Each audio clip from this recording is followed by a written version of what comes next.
Good morning, my name is Sunita. Today we are performing a lab IP protocol which plays a key role in the internet and we know where to transfer packets with the help of IP address. In this lab we will investigate IP protocol focusing on the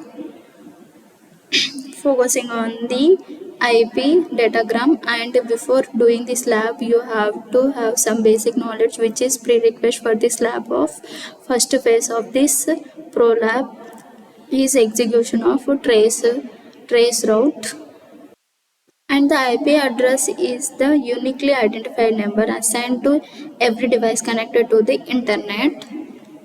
In this lab, we will investigate the IP protocol focusing on the IP datagram. First one is capturing packets from an execution of traceout. In this, we will want to run the ping plotter graph. Click on this link and open continue to site.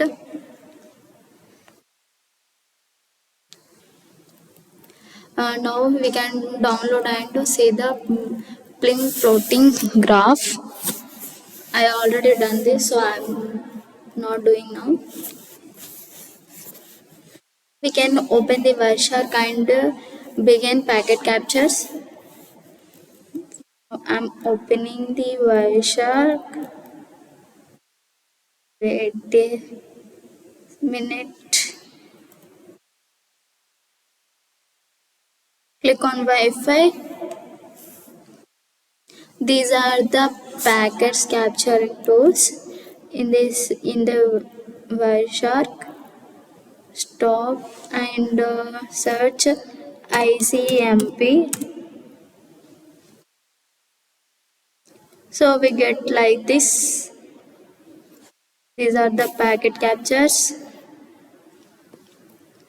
and the IP address of the destination and source port is source address is 192.216.228.1, and the destination address is 128.259.23.100.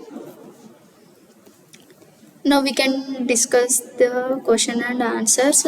First question, within the IP packet header, what is the value in the upper layer protocol field?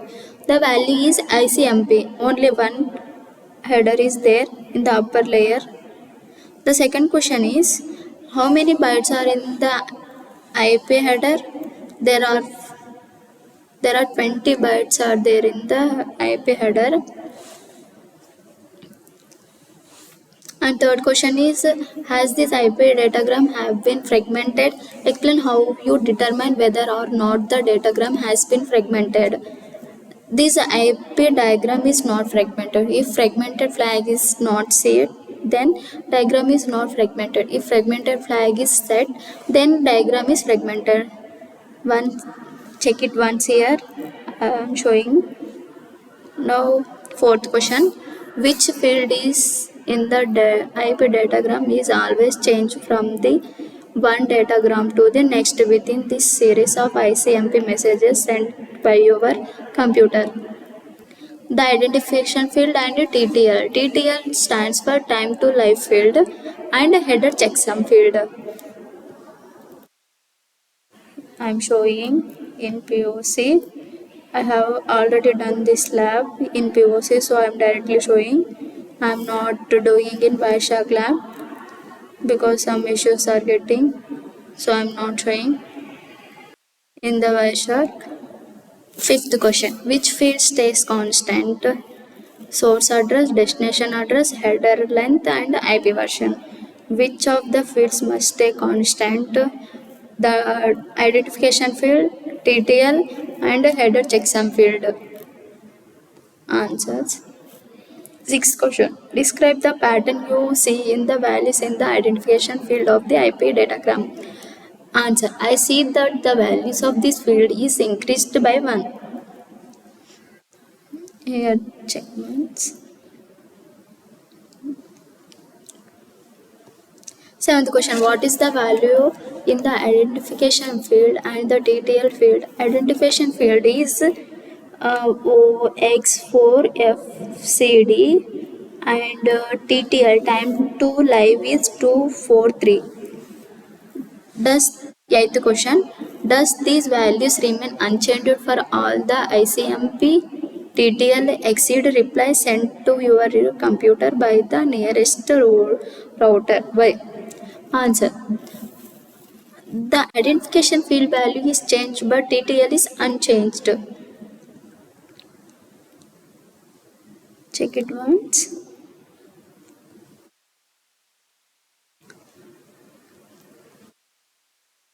Second part, fragmentation. Sort the packet listing according to time again by clicking on the time column.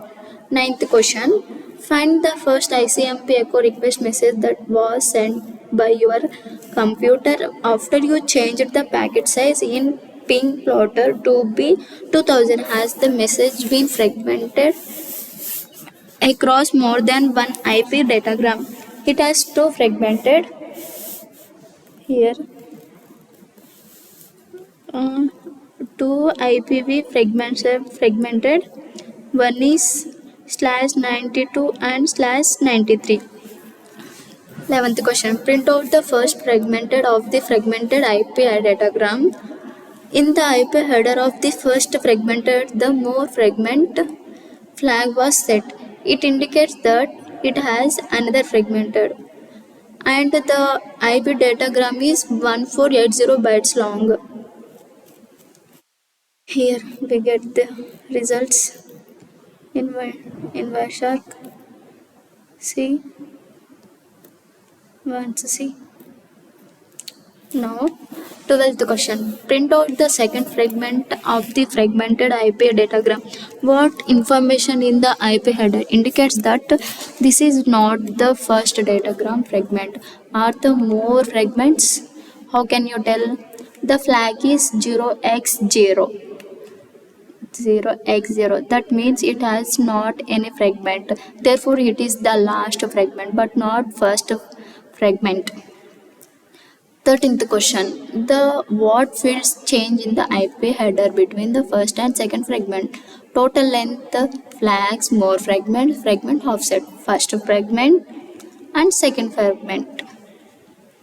Now find the first ICMP echo request message that was sent by your computer after you changed the packet size in ping plotter to be 3500. This is the 13th question answer. Now we can discuss 14th question. How many fragments were created from the original datagram? 3 fragments are there.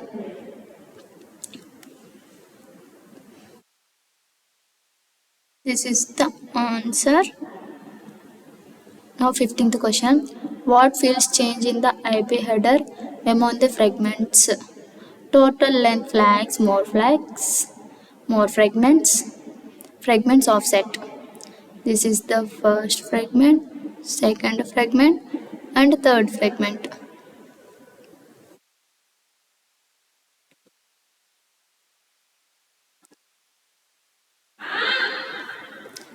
Completed IP address lab. Thank you.